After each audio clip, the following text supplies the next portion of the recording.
안녕하십니까.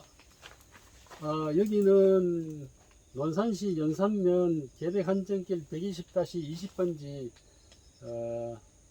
박광일 사인머스켓 포도하우스입니다.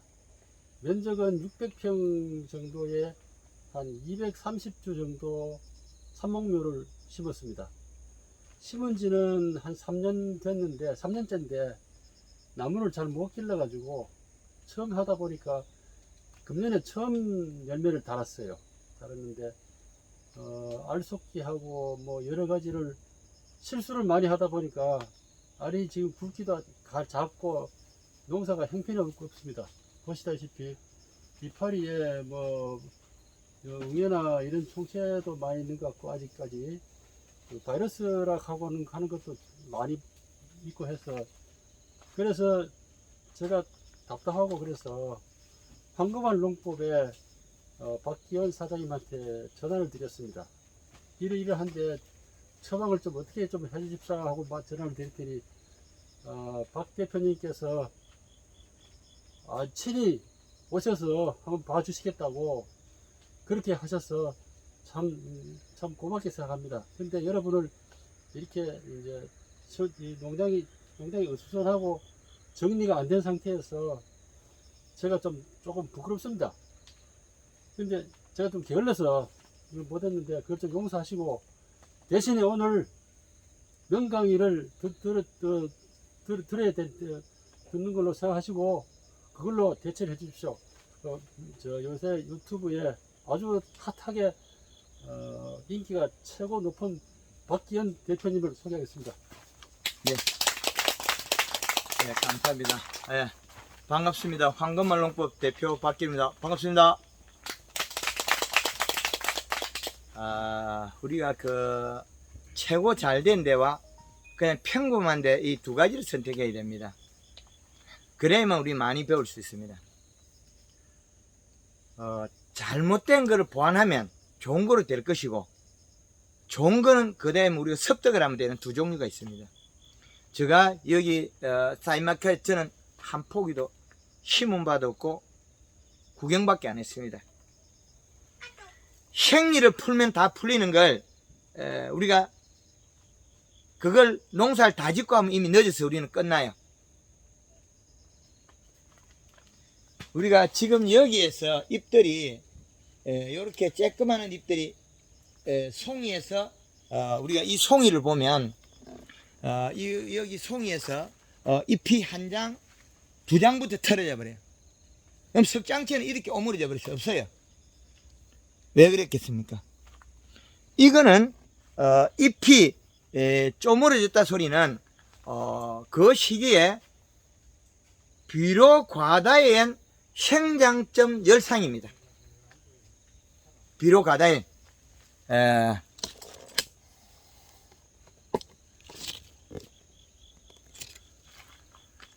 비료 과다엔 생장점 열상. 그러면 우리는 요 놈을 갖다 뭐라 그러죠? 잎이 쪼그러지면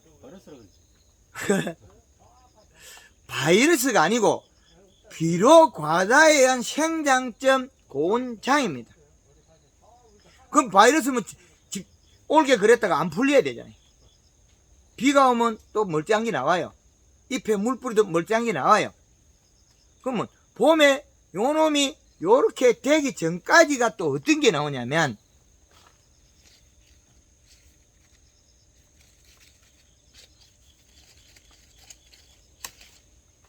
요런 게 먼저 나와요. 다르죠? 잎이 얼금얼금한 게 나와요. 보입니까? 요 심줄이 쪼그러지고 장에 일어난 게 딱 보여, 먼저. 그러면 요때 이상이 없어. 요것밖에 안 됐으니까. 그 다음에 잎이 쪼그러지가 요거마탕이 나오거든요. 그럼 요거 할 때 물을 뿌려주면 아침 저녁으로 물 뿌리면 얘가 풀려요. 간단하죠? 맹물 시비하면 딱 풀려가 정상으로 돌아갈 건데 맹물 시비할 줄 몰라서 일어난 일이에요. 그죠? 근데 얘를 갖다가 뭐 바이러스 치료제가 또 나오고 있어요. 우리한테 정보를 주면 돈 달라 그래요. 무조건 돈부터 먼저 주고 가져가 해보고 안 되면 그때 땡. 물 뿌리는 거 뭐 별로 돈 드는 거 없잖아요. 아침 저녁으로 물 뿌리면 이게 풀려요. 전혀 이상이 없습니다. 그리고 이 포도가 덩쿨성 식물이다. 덩쿨성. 덩쿨은 담쟁이도 덩쿨이죠. 담쟁이. 담쟁이가 덩쿨인데 그놈들이 지 혼자 한 줄 가면 잎을 패가 살아요. 여러 놈이 빼곡한데 그 놈들이 햇빛 안 보는 한 놈도 없어.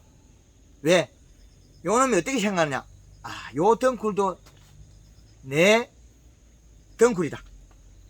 그러면 같은 시기에 온 덩쿨들은 잎을 많아도 쪼매준다. 획기적인 방법이죠. 이 말은 사이마스케치 상주에서 작년에 영천에서 덩쿨 간격이 13cm. 그 지금 우리 한 뼘씩 거의 낮이죠. 근데 올해 상주에서 알레 집게 간격. 우리 요 집게 요거 거리 얼마 안 되잖아요. 요놈. 그죠? 요거 한 7, 8cm 밖에 안 될 거예요. 집게 간격 정도밖에 안 해도 포도가 된다. 그러면 포도를 얼마나 딸 수 있느냐? 2.5배 딸 수 있어요. 한 송이는 얼마나 키울 수 있느냐? 요 놈이 2개가 물고 나오니까 어깨 송이를 달아가지고 1kg짜리 4개까지 되더라. 1200평에서 5%를 1kg 4개를 붙여놔도 잘 자라고 있어요. 그럼 우리가 요 기술을 전파해가 하는 것 같으면 대한민국이 전 세계 최고 기술이 되는 거예요. 매일 물 뿌려주고 영양 이동을 시켜주면 되거든요. 덩쿨성 식물의 특징이 잎이 그늘에 갔을지 모르니까 어느 잎이든지 일 잘하는 잎만 해도 된다. 최근에 제가 가보진 않았는데 이파리 10장밖에 안 된다 그러네요. 이파리 10장으로서 1kg짜리 2개나 1kg짜리 4개를 키우겠다. 우리가 많이 바꿔야 되겠죠. 지금 우리 hen 주소는 뭡니까? 맹물 시비 한 해가 이렇게 지금 쪼그려져 있는 다. 그죠? 이거 맹물 시비 하면서 이런 순들이 하등에 있는 게 이상 없을 게 이래 되겠지. 맹물 시비 하는 때. 자, 그러면 우리가 봄부터 배운다면 봄에 물이 줄줄 샌다. 나무가. 그거는 가을에 단풍이 80% 들었을 때 전정을 안 해서 그렇다. 여름에 자르면 물 새는 거 있던가요? 진이 나와서 다 막아뿌. 그럼 또 우리 가을에 잘라도 진이 나오고 막아뿌리죠. 가을에 이 가전정을 하는 경우가 있죠. 그 가전정 자체를 할 필요가 없다는 거예요. 한 방에 전정 끝내버려야 돼. 가을에 단풍이 하우스 가온해가지고 일찍 할 것들은 단풍 들이기를 20%에서 30% 들었을 때 막 전정해버려. 싹 전정, 봄 전정. 그러면 나무 가지에 물구멍이 맥힌다. 포도 가온하기 열 가두기 한 달 전부터 맹물 시비해라. 물을 뿌리라. 나무에다가 목매 시비 물을 뿌려서 나무를 부풀려라. 물을 짠덩어리가 온도만 올라가면 바로 눈이 동시에 똑같은 놈이 튀어나오게 해라. 이제 이해되죠? 그런데 우리가 비가림 재배는 그렇게 하지 마라. 그거는 일찍 물을 뿌리면 목매 시비만 해주고 일찍 물을 갑자기 뿌리면 요 놈이 물을 부풀어가지고 온도 올라오면 빨리 튀어나오면 봄 썰이 피해를 볼 수 있다. 늦서리 피해. 가온하는 데는 괜찮습니다. 썰이를 막을 수 있는 보일러 시설이 있어도 괜찮아요. 이제 이해되죠? 가을 전정에 대한 거. 그러면 단풍을 들이고 지금 나무에 남아있는 기생하고 있는 벌레들을 죽이는 방법은 유막 코팅을 하면 됩니다. 그건 한 12월 달에나 유막 코팅해가 피부에 코팅도 하고 동계 방제가 됩니다. 그러면 벌레들을 싹 잡아 없애는 거죠. 요게 가을에 앞으로 일어날 일입니다. 단풍 들이기. 골드 칼라 2리터에 설탕 3kg에 염화가리 3kg에서 올려가면 늘려가면 단풍이 듭니다. 비료가 너무 없는 사이마스켓 나무는 단풍이 안 들어요. 잎이 누렇게가 말라들어가고 단풍이 안 드는 나무가 있습니다. 그건 비료가 질소가 없어서 단풍이 안 들어요. 단풍이 드는 거는 단 조건이 비료가 있어야 단풍이 듭니다. 이제 이해되죠? 단풍이 드는 거는 감사비로 주지 마라. 가을에 비닐 이거 까란 채로 그대로 두고 비키지 마라. 겨울에 건조된다. 겨울에 물 자주 줘라. 그러면 탈수가 없다. 탈수가 없으면 봄에 눈이 정확하게 잘 나온다. 이렇게 되겠죠. 그래서 겨울에 가을 끝나고 나서 가을거지 끝나고 나서 우리가 밭에 비닐이 벗기지 마라. 가을에 뭐 주지 마라. 언제 봄에 줘도 충분한 시간이 된다. 이해되죠? 그리고 봄 되면 목매십이 그때는 골드 그린 2리터에 설탕 5kg 정도,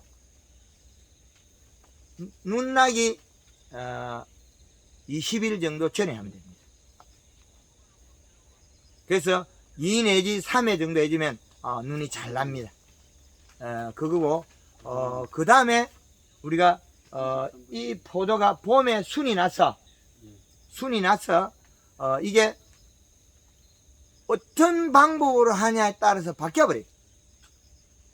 방법에 따라서. 첫째는 비료가 가다하거나 무슨 어떤 물질을 주니까, 미생물이든 뭐든 주니까 이런 장애가 일어나더라. 장애가 그 장애들이 다양하게 나타나더라. 그것이 미생물도 나타나고 우리가 간주로 주는 액비도 나타나고 다양하게 나타나더라. 그래서 측정기로 측정해보고 이시값을 맞춰야 된다. 봄에 약 2.0 정도의 이시를 맞춰야 되는데 그 2.0이란 이시값은 온도에 따라 다르다. 하우스 온도를 관리 높게 하는 것 같으면 비료를 적게 먹어야 되고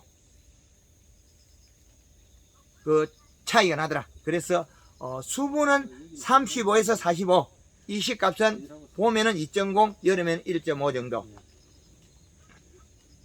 그 수치를 맞추는데 측정기의 수치는 맞더라도 잎에서 나타나는 게 가리가 많으면 고온열상이 잘 일어나요. 가리가 많다는 소리는 잎 두께는 얇고 장애가 일어나는 게 가리가다예요. 지금 여기에서도 잎들이 타줄 거 있죠. 멀쩡하게. 가리가다 고온열상입니다. 가리가다는 또 어디 있느냐?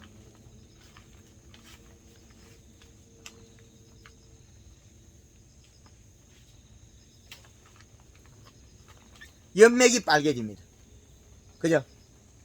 연맥이 빨개지고 살짝 뒤집어져 있으면 비료가 있는 것처럼 보이죠? 가리가다엔 고온열상이 일어나는 나무예요, 이거는. 그럼 이걸 푸는 방법은 요소를 줘야 풀려요. 요 잎이 심줄이 노란 것까지는 괜찮은데 빨간색이 나오면 빠른 시간에 요소 줘야 됩니다. 그래서 질소를 줘야 된다. 질소를 안 주면 농사를 망쳐버려요. 제일 좋은 질소는 안 주고 냅다 이상한 인산가리를 줘가 농사를 망치는 거죠. 왜 인산가리가 여름에는 나쁜 놈이 되냐면 고온기에는 질소가 제일 보약이고 좋은 거고 가리, 인산은 우리가 퇴비 줄 때 따라가요. 그런데다 우리가 액비나 이런 다양한 걸 통해서 가리 양을 더 늘려버리면 운이 나빠져요. 그죠? 그래서 비료는 전체가 식물이 먹어야 될 무기물 원소인데 그 원소가 제일 잘 먹고 이동하고 없어지는 것들이 질소라는 거죠. 근데 우리 비료가 또 잘못됐어요. 21- 복합비료 주면 이놈이 21-가 질소가 있는 게 아니고 가스가 날아가 버리면 14.7% 밖에 안 돼요. 이제 이러면 잘못되죠. 그럼 인산하고 가리가 늘어났잖아요. 17이니까. 거기다 우리 퇴비 주면 소금하고 인산 또 가리가 늘어나요. 다음에 NK 주면 또 더 늘어나요. 이런 무기물 원소 뒤틀림 현상 농사죠. 제일 많이 먹어 요소는 없고 전다 질소는 없고 가리 인산만 계속 늘어나는 농사를 짓고 있잖아요. 앞으로 퇴비 자꾸 이으면 농사 망치고 땡 이파리 다 타죽고 나쁜 방에 많이 나와요. 물리성이 안 좋은 거는 퇴비를 주긴 줘야 됩니다. 그러나 우리가 물리성이 좋은 다른 유기물을 선택하는 것도 좋은 방법이다. 우리가 축분이 다 좋다고 못 봐요. 제주도에 가니까 밀감나무에다가 하우스에다가 계속 축분 돈 나온다고 줘가지고 한 8년 넘기주고 나니까 농사 안 돼버려요. 인산가리 가다 그 제가 가서 뭘로가 풀어주나 요소주가 풀어줘요. 제주도에 가면 밀감 기술 가르쳐주고 강원도에 가면 감자 기술 가르쳐주고 안동 가면 사과 기술 가르쳐주고 사이마스켓 돌덩이처럼 좋게 만드는 게 뭡니까? 요소입니다. 지금 이거 봉지 까면 멀컹합니까? 단단합니까? 물컹합니다. 멀컹해요? 네. 멀컹하다 소리는 이미 우리는 이 기능을 잃은 자체를 유지하고 있다는 거예요. 자, 하나 잘라보시죠, 이거. 뭐 칼 없습니까? 하나 잘라보시죠.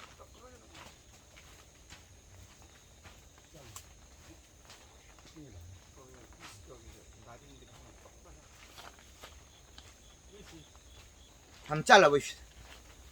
이미 뭐 공부할 때 이거 뭐 우리 수업료 한번 내시다.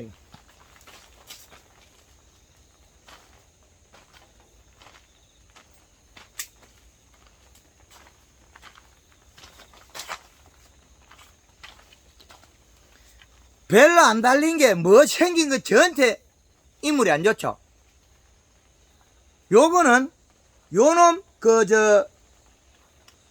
필 때 이파리가 비록 과다가 된 거예요. 자, 이 덩굴에서 이파리가 좋은 놈 한 놈도 없죠. 다 쪼그려 있잖아요. 요거 꽃 핀 자리 위에 거나 괜찮지. 꽃 핀 자리부터 이파리가 안 좋잖아요. 이거 여름 자리부터 비록 과다가 됐는데 이거 수정이 잘 되겠냐고요. 이보다 더 늦게 나왔거든요, 송이는. 그러면 비록 과다대가 꽃필 때 생장점이잖아요, 자라는 거. 비록 과다대 이거는 박살나게 돼 있어요. 그러면 여 위에 이놈이 여 위쪽에 가면 얘가 영향받을 때 이파리는 요렇게 되는데 어떻게 송이가 제대로 되겠냐고. 요놈 수정되고 뭐 어째 해보려고 할 때 비록 과다가 돼 이렇게 돼버린 거예요. 그럼 얘는 잘생긴 놈이 하나도 없어요. 근데 이 잘생긴 게 하나도 없는데 치료법이 없느냐? 간단하게 치료돼요. 맹물만 뿌려주면 치료돼요. 이파리가 요래 쪼그러지게 나온다. 그러면 쪼그러지면 우리 포도가 지금 올게는 요놈이 먹은 것이 잘못돼가 엉뚱한 짓 하구나. 됐다, 괜찮아. 니는 니대로 하고 내는 내대로 고쳐주면 돼. 풀어주면 돼. 순하게 풀어만 주면 돼. 그게 아침마다 물 뿌리면 되는 거예요. 아침마다 이파리에다 물을 뿌려주면 이놈이 다 풀려요. 여기 풀리면 생장점도 풀린 거예요. 그럼 여기 조금 요렇게 되다 그 다음 이파리는 정상적이 나와요. 눈 속에서는 상처가 안 났다.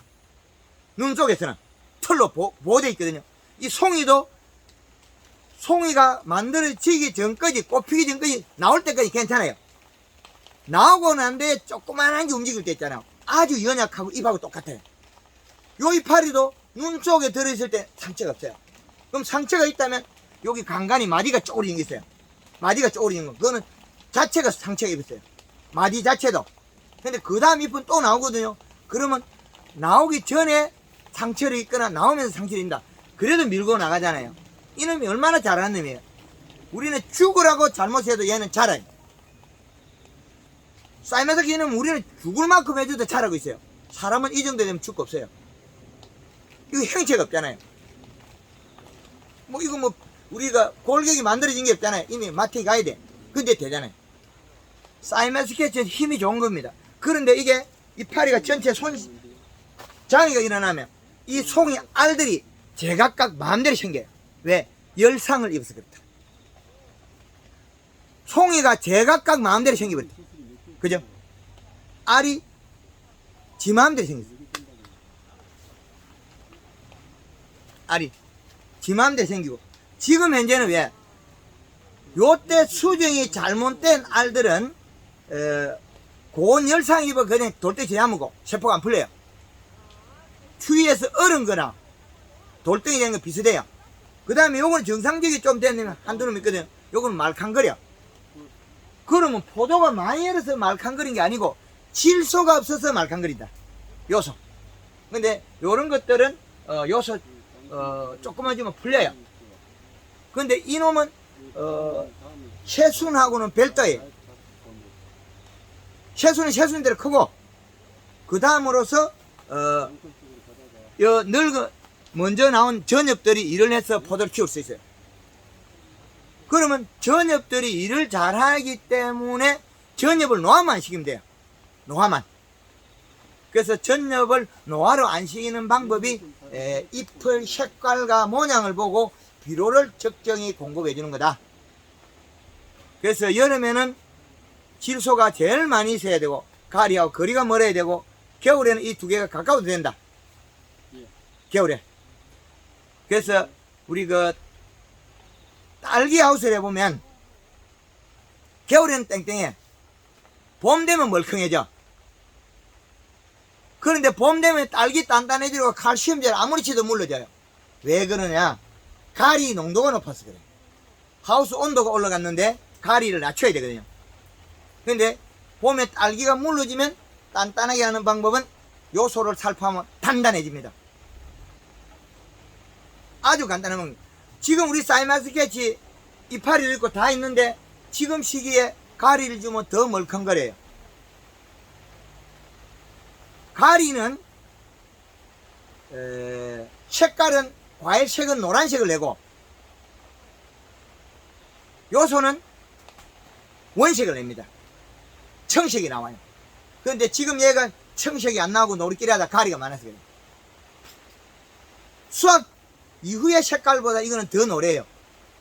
수확한 색깔보다. 사이마스켓 봉지 색깔보다도 이거 더 노랗거든요. 이 봉지 색깔보다. 그죠? 봉지 색깔보다 더 우리가 사이마스켓이 잘 된 건 더 진해야 돼요. 그래서 봉지 색으로 맞춰놓은 거예요. 요 놈이 약간 요렇게 보이라. 그래야 소비자들이 좋아한다. 포장지들이 거의 대다수 보면 과일 원색하고 가까이 만들어요. 원색하고 알거든. 근데 안 된 걸 요거 보호색을 띠게 만들어요. 이 색이 맛있는 색으로 바뀌게 해요. 근데 우리는 이 포도를 키울 때는 잘못한 거죠. 알이 잘 탈립이 되거든. 건드리면 떨어져요. 왜 그러냐? 비료가 과다돼서 세포를 잘 못 만들었어. 뭔 비료가 가득냐? 가리가 가득. 안 그러면 여기다 뭐 액비나 뭐 다른 걸 뿌려였겠지. 그 시기에 봄에 액비 안 뿌려였는가요? 말통으로 뭐 해가지고. 예, 몇 가지 넣었어요. 그렇죠. 그거 쉴 때는 가지 마세요. 다시는 하지 말아요. 봄에 이놈이 덩쿨이 강하기 때문에 봄에 더 흡수를 잘하고 더 빨리 커요. 얘가 강보다는 번 나무도 봄에 잘 크는데 지는 그 나무보다 더 빨리 커야 되거든요. 그래야만이 지가 강보서 하는 그 나무보다 지는 더 올라가야 돼. 그래야 햇볕을 본다는 거예요. 그래서 햇볕을 보기 위해서 동작이 빠른데 거기다가 뿌리에다가 좋은 과다한 물질, 영양소는 한 방에 생장병까지 가버린 거예요. 그런데 분명히 괜찮았잖아요. 봄에 첫 이파리, 둘째 이파리 나올 때 아무 이상이 없어. 순 나오자마자 뭘 집어 얘가 줘요. 농사를 망치. 그거만 안 했으면 이 포도 많아요. 두 송이 다려도 다 커요. 보약이로 먹었던 게 더 사약이 돼. 독약이 돼. 그래서 함부로 주는 것이 안 좋다. 뭐가 제일 좋으냐? 그냥 질소 인상가리가 제일 좋아요. 꼭 주고 싶으면 우리가 그 일반 비료들 주면 돼요. 근데 그 비료가 좀 질소가 많은 비료, 명품 300이 있어요. 명품 300. 30에 10에 8. 그거 주면 돼요. 30에 10에 8. 그럼 30이라는 숫자는 없어지면 한 18 정도가 나와요. 가스 빠져도. 30이라는 숫자가. 그래서 우리가 명품 300의 비료는 복합 비료인데 그 비료는 완효성은 아닙니다. 비료가 논에 쓰는 비료인데 요소 30알갱이 중에 최알갱이가 코팅이 되어 있다거든요. 그럼 뭐 세개 그는 10의 1이니까 완효성으로 우리는 안 하고 속효성을 쓰면 되겠죠. 그래서 명품 300을 주면 거의 비료가 맞아지는데 17-나 21-면 가리 가다 돼요. 인산가리. 우리 가수원에서는 NK 쓰지 말자. NK라도 30-나 26-나 높은 수치가 있어요. 그런 건 괜찮다. 우리가 재배되는 작물 자체가 더울 때 재배된다. 그러면 질소가 많아야 되지 가리가 많으면 절대 안 된다. 질소는 이동도 빠르고 유실도 빠르다. 그리고 잎이 진하고 두터워야 되는데 가리는 얇아져요. 꼭 필요한 겁니다. 생식 기능에서 가리는. 그러나 더 중요한 거는 질소량이다. 그건 꼭 아셔야 된다. 지금 이렇게 된 게 알이 우리가 소금을 하고 많이 애를 쓰는 게 비료 과다해서 잘못 때문에 송이가 잘못된 걸 우리가 뭐 손을 본다고 이 바뀌나요? 안 바뀌거든요. 나빠진 거를 관리하는 게 힘들어요. 안 나빠지게 만드는 건 아주 쉬워요. 포도송이 이것보다 2배 이상 다르도 아무 이상 없어요. 10cm 이하 덩쿨을 집어야 된다는 거예요. 10cm 이하. 덩쿨과 덩쿨 간격이 10cm 이하를 줄여야 됩니다. 그리고 봄에 초기에 맹물 시비 매일 하자. 3일에 한 번씩 연면 시비 설탕이가 하면 잎이 자율행동해서 저 스스로 이렇게 쪼무려요. 물밖에 안 먹어요. 지 스스로 우리 치마폭처럼 줄여요. 잎을. 담쟁이 덩쿨은 벽에 붙어 있어도 많아도 다 키를 맞춰가 다 잎이 붙어 있어요. 이래 오므리 가지고 다 햇빛 뻗어 있어요. 사이마스켓도 역시 마찬가지로 혼자 있을 때는 피지만 봄에 여러 개 나올 때 잎을 오며주더라. 그래서 그거 오미는 방법은 자기 스스로 생각을 하게 만들면 된다. 그 식물이 생각하게 하는 제일 중요한 게 햇볕이다. 햇볕을 역할하는 것은 설탕이다. 설탕 물 500에 3kg만 해주면 포도잎은 자율자재로 움직입니다. 없으면 펴고 옆에 잎이 많으면 오므리져요. 그러면 잎은 오므리면 관계없더라는 거죠.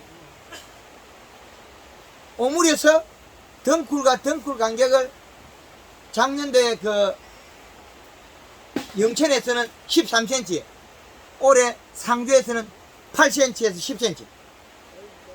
그리고 포도송이가 크다고 못 익히냐? 그건 아니에요. 포도송이 1kg짜리도 잘 익혀요. 덩쿨 굵기에 비례하고 잎의 크기와 두께에 비례한다는 거예요. 우리가 아무리 많이 해도 1kg 이상 잘 안 달거든요. 사이마스켓 1kg 이상 다는 사람 있습니까? 1kg 이상 잘 안 달죠? 그러면 다 익혀요. 한 나무가 한 가지가 1kg짜리 4개도 달아 키우니까 한 덩쿨이. 그래서 지금 우리가 잘못된 것만 바르면 우리는 생산을 정상으로 할 수 있다. 그래서 봄에 맹물 시비를 자주 하면 바이러스, 바이로드, 포도알 삐뚤어진 거 하나도 안 나옵니다. 알 삐뚤음이 하나도 안 나와요. 깨끗해요. 맹물 시비를 안 해서 삐뚤음이 나온다. 그리고 봄에 일찍 나오간 너스리 올 때 냉해를 받아서 삐뚤어진 게 나온 게 있어요. 그건 어쩔 수가 없겠죠. 그래서 봄순을 너무 빨리 틔우려고도 하지 마라. 봄순을.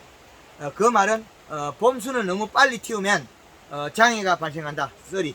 썰이를 막을 수 있는 보일러 시설이 있으면 봄순에 틔울 때 목매 시비, 이전에 맹물 시비를 충분히 해도 된다. 그래야만 눈이 같이 나온다. 이거겠죠.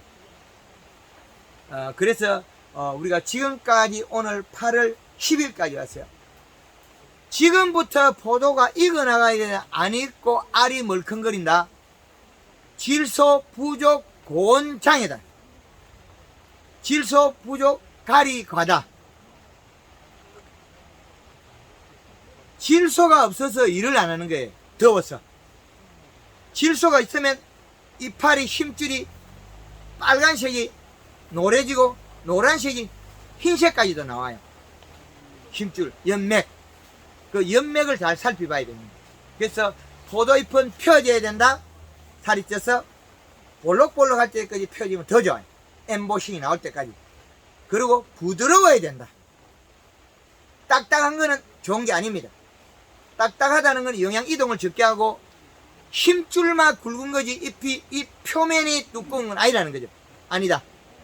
그래서 우리가 지금까지 포도의 재배력을 몇 미리 하는 프로그램을 계속 개발해서 발표하고 있습니다. 그래서 유튜브 영상에서 계속 보시면 우리가 이해할 수 있습니다. 지금 비료를 넣는 사람이 100평에 5kg씩 뭐 많은 사람들은 7kg, 8kg를 넣어요. 그래 넣으면 아르게는 5일에서 7일 간격으로 집어여주면 금방 힘줄이 잎이 빨간 게 노란색으로 바뀌어요. 그리고 포도알이 멀컹거리는 게 안 멀컹거리고 땡글땡글해져요. 포도는 수확 때에 가서 영양이 좀 부족해서 약간 말랑해져야 되지. 지금 뭐 시큰다고 경액기니 뭐니 멀컹거린다. 그거는 질소 부족 장애입니다. 그래서 지금 멀컹거리는 건 맞대가리 없고 아니고요.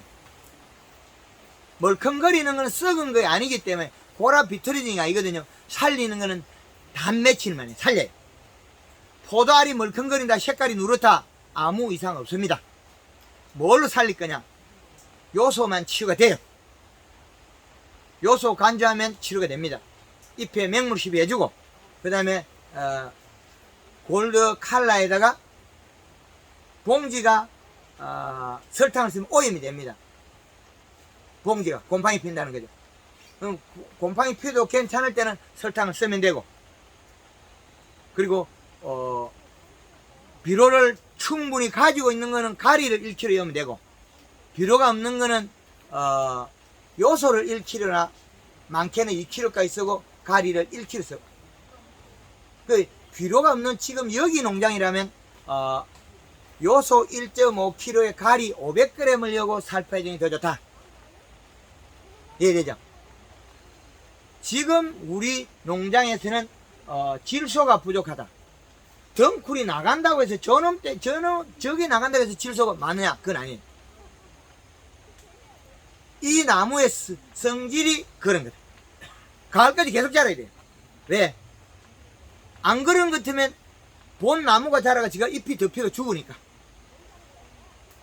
나무에 감고 올라가는데 여름까지 자라고 가을까지 안 자라면 지금 내가 감은 나무가 또 커버리면 지는 햇빛을 못 보고 죽어요. 그런데 또 이놈은 잎을 따주면 햇빛을 보면 저녁 우리가 둔 게 일을 잘해요. 그래서 지금 우리가 열 몇 장 둔 이 이파리로서 농사를 짓는다는 거죠. 포도를 키운다. 그러면 이 잎을 노화를 안 시키고 이 잎을 건강하게만 하면 된다는 거죠. 건강해요. 그게 질소의 역할이 제일 크다. 요소 비료가 제일 보약이다. 그래서 영천에서 포도가 멀컹거리길래 100평당 요소를 600평에 한 포씩 6포를 주고 나니까 단단해졌고 이파리 힘줄이 빨갛던 게 노래졌어요. 알이 멀컹거리면 제일 좋은 게 뭡니까? 요소 간수입니다. 몇 킬로를 할 거냐? 100평당 5kg를 할 거냐? 3kg를 할 거냐? 그 차이밖에 없다. 며칠 만에 할 거냐? 5일 할 거냐? 7일 할 거냐? 그 차이밖에 없다. 이제 이해되죠? 근데 얘들이 없으니까 금방 먹어요. 집에 가서 요소 주십시다. 박수 한번 치십시오. 요소가 제일 보여요. 더위를 이기는 거 요소. 열과를 이기는 거 요소. 지금까지 우리가 사용하는 비료들을 계속 가면 이 포도밭은 잘못하면 인산가리 가달아서 농사가 안 되는 걸 바뀝니다. 우리가 쓰는 우리나라의 자재가 그렇다는 거죠. 그래서 질소에 대한 부분은 우리는 많이 배워야 되겠습니다. 그리고 살리내는 방법도 간단하고 나쁘게 되는 것도 간단하다. 나쁘게 만들려고 하면 지금 밑에 뭐 가리질 많은 것들 좀 말통 맨말 뿌리면 금방 나빠져요. 그죠? 근데 요소염은 금방 또 깨어나요. 조금 차이밖에 없습니다. 그래서 황금알농법에서는 저희도 액비를 팔고 있지만은 바닥으로는 저희 액비를 쓰지 마라 그럽니다. 한 번 연면 시비할 거 비료 한 포대 살 수 있다는 거죠. 그죠? 그럼 잎을 보면 비료를 무슨 비료를 줘야 될지 알 수가 있다는 거죠. 그래서 포도가 먹은 거는 무기물이지 뭐 소량으로 뭐 조금 먹는 거 양념 삼아 먹는 건 별로 그렇게 중요 안 합니다.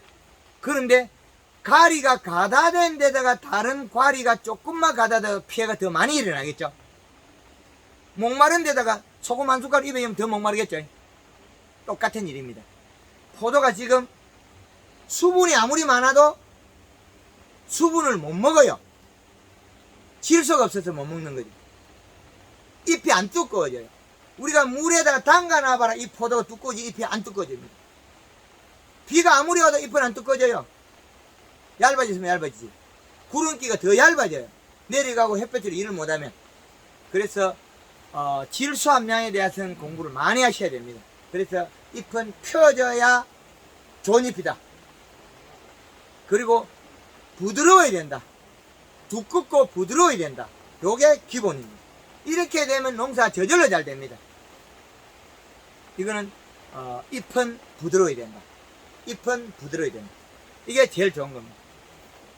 그래서 옛날에 우리가 과거에 배울 때 잎은 약간 오목해야 된다. 요거 다 뻥입니다. 절대 그렇게 하면 안 됩니다. 사과나무 잎이 오므려져야 된다. 뭐 단감나무 잎이 오므려져야 된다. 다 뻥입니다. 살이 찌면 펴져야 되는데 오므리가 있는 게 뭐가 좋아요? 다 뻥입니다. 절대 따라하면 안 됩니다. 펴야 돼. 칼슘이 보약이 아닙니다. 적기적소에 영양이 필요한 거지 칼슘을 친다고 당도가 올라가냐? 절대 아닙니다. 색깔, 사과의 빨간색은 요소가 내고 질소, 사과의 당도는 요소가 냅니다. 가리를 주면 열과가 과숙이 일어나 떨어지게 돼요. 사과가 더위를 많이 탑니다. 과실이 노란색이 되고 과숙이 되고 퍼석거립니다. 그런데 질소가 있을 때 가리가 역할하는 것은 아주 중요합니다. 염화가리는 맑은 색이 나고 항산가리는 탁한 색이 나와요. 질소는 고온에서 저온을 만들고 가리는 저온에서 고온을 만들고 항산가리는 탁한 색을 내고 이제 이해되죠? 우리가 비료 상식이 전혀 바뀌죠. 이렇게 중요한 사항이 추울 때는 가리가 많아 좀 더 올라가야 돼요. 따뜻하게 해야지. 더울 때는 가리는 적고 질소가 많아요. 포도가 따뜻한 여름에 공기에 재배되기 때문에 질소가 훨 많아야 된다. 그래서 잎에 보면 심줄만 노래지면 된다. 이게 기본기입니다. 그래서 잎에서는 다 나타난다. 그래서 지금의 잘못된 거는 푸는 방법은 얼마의 질소를 줄 거냐 그 차이겠죠. 지금 이 농장 같으면 열매가 안 달렸는데 자세히 보시면 하엽이 많이 말라죽진 않아요. 그럼 질소를 가지고 있는데 질소는 가지고 있는데 가리도 좀 있다. 좀 가리 농도가 좀 많다. 그런데 치유법은 질소가 들어가면 좋겠다. 근데 질소가 들어가도 하등에 이상이 없다. 뭐 새순도 더 키워도 되고 굵게 키우고 내년에 힘이 강해야 되겠다. 그러면 내년에 꽃눈을 안으로 당겨야 되겠다. 그러면 연면 시위로서 골드 칼라의 염화가리려서 안으로 당겨야 되겠다. 꽃눈 분할 안쪽으로 집어야 되겠다. 그래서 심줄은 노랗게 만들고 영양은 더 올려야 된다. 그럼 질소 더 먹어야 된다겠죠. 그러면 요 소비로 100평에 3kg 일주일 간격을 한 2번 정도 줘가지고 잎이 도톰해지면 그 다음에는 뭐 보름이나 이래 띄엄띄엄 주면 되겠다. 이제 답이 나오죠. 그럼 이 가지를 굵게 만들어 나가 겨울에 동해안에 이렇게 내년에 더 큰 수 나오겠죠. 많이 달겠죠. 그래서 영양을 공급해야 된다. 그래서 더 크게 키워놔야 된다. 가지 굵어야 된다. 굵은 가지는 내년에 더 굵은 가지 나온다. 그렇게 되겠죠.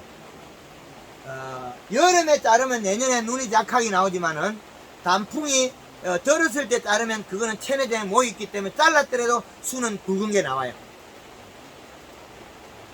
사과 도장지를 9월달이나 8월 말에 자르면 그 자리가 내년에 안 돋아나요.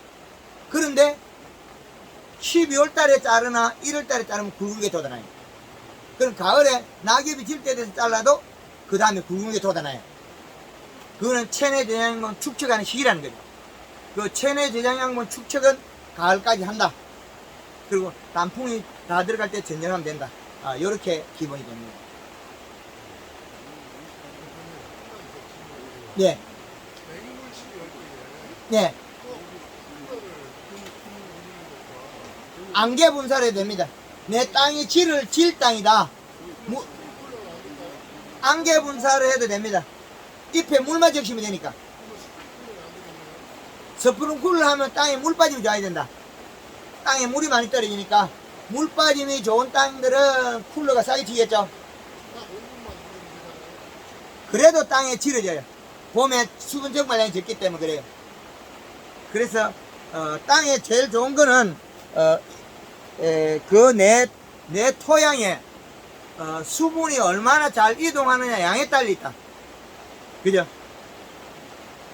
그래서 쿨러를 돌려가지고 우리 토양이 과습이 안 되면 막 쿨러 돌리면 됩니다. 과습이 되면 안개 분사를 해줘라. 안개 분사보다 좋은 거는 쿨러예요. 이 팔이 두드리면 물을 더 많이 먹어. 이건 탁탁 치면 이동량이 빨라요. 잎을 두드리는 거에 대해서는 아직까지 완벽하게 증명을 못 내렸는데 한 20몇 년 전에 그 육묘를 차에다 차곡차곡 실어가지고 논두름 옆에 가서 내린 거, 손으로 내린 거 운반차에 싣고 100m 가가 씌워버린 거 두 개가 이리 차이나 크기가. 운반차에 싣고 100m 가가지고 집어연 거 뿌리를 흔들었죠. 키가 3cm 차이나 육묘가. 똑같은 날 똑같이 였는데 연 것만 다 달라요. 똑같은 품종 똑같이 집어여가 모짜리 같이 붙여놔도 키가 달라져. 흔들림. 그래서 식물도 충격요법이 있는데 그 충격요법을 아직까지 제가 눈으로 보고 증명을 못하겠더라고. 이거를 두드려주는 요법. 그래서 아직까지 이것까지는 제가 증명을 못했는데 물 뿌리거나 비료나 이런 거는 다 증명을 찾아냈습니다. 그래서 우리가 하는 농법에 하우스 딸기에도 맹물을 뿌려요. 한국말 농법에서는. 물탱이 겨울에 뭐 안 좋은 그거 다 필요 없고 물 뿌리가 훨씬 더 많이 들어. 30% 생산이 늘어요. 사이마스켓 같은 건 2.5배가 늘어난다는 거예요. 지금 나온 데이터니까요. 2.5배 대단하죠. 우리가 상상할 수 없는 양이죠. 2.5배라는 건. 그래서 우리가 이 작물의 기작 중에 기능이 다 다르다. 그게 봄에 선택이 끝난다. 지금은 비록 좀 많아도 잎이 두꺼워서 괜찮아. 이거 앞에 좀 타도 이 두꺼운 잎은 일 잘해요. 이제 이해되죠? 포도 이거 비록 좀 넘어도 아무 이상 없어요. 약간 높아도 새순이 달 뿐이지. 이해되죠? 지금은 전엽에 있는 먼저 봄순에서 난 거 우리가 포도송이 단 위치에 있는 거는 비료를 더 먹어도 장이 잘 안 일어난다. 조금 일어날 것 같으면 아침에 물 한번 뿌려주면 된다. 간단하죠? 포도 빨리 익히려고 하면 수확 때 돼서 아침에 물 뿌리고 저녁에 물 뿌리면 더 빨리 익는다. 단 3일에 이틀에 한 번씩 연면식 해줘야 된다. 안 그러면 살이 더 많이 빠져. 잎의 기능을 도와줘야만이 잎에서 내려와서 뿌리가 일어난다. 이렇게 돼 있습니다.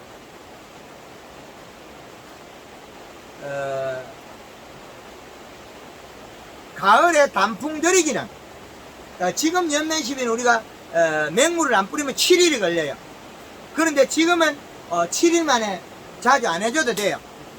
지금은 뭐 한 10일이나 뭐 이래 해줘도 아무 이상이 없어요.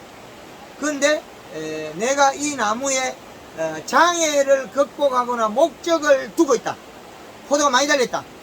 그럼 맹물 시비하고 연면시비 해주고 계속 뿌리를 먹이 살리고 과일을 키워야 돼. 잎에 만든 영양소는 과일로 보내고 다시 영양소 내려가서 뿌리는 또 일해오고 그래야만이 많이 달한 포도를 다 키워낼 수 있다. 그건 연면시비 횟수로서 도와줘야 된다. 이게 기본입니다. 가을에는 수확 이후에는 골드 칼라 2리터에 설탕 3kg에 염화가리 3kg에서 5kg를 며칠에 한 번씩 연면시비가 단풍을 들여라. 단풍이 70에서 80 들었을 때 전정을 해라. 막전정 여기입니다.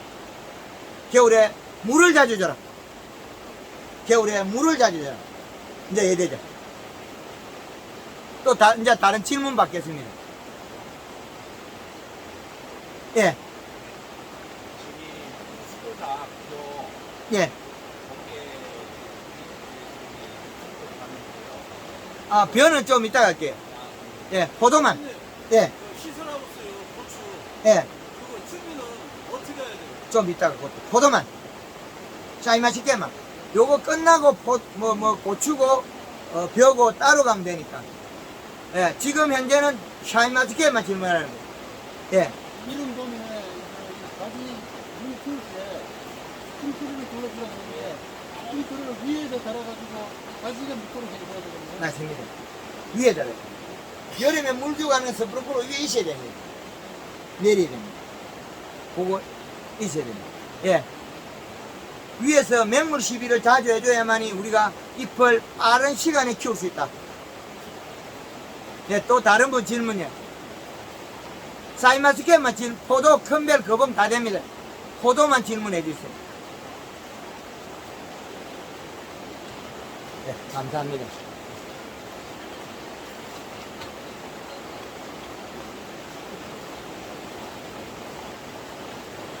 여기에 지금 포도밭은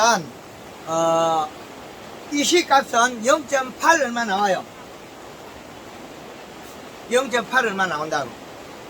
그런데 여기에 지금 수분 33.7%에 이 시가 0.87 나와요. 그런데 이 포도가 비료가 적은 거죠.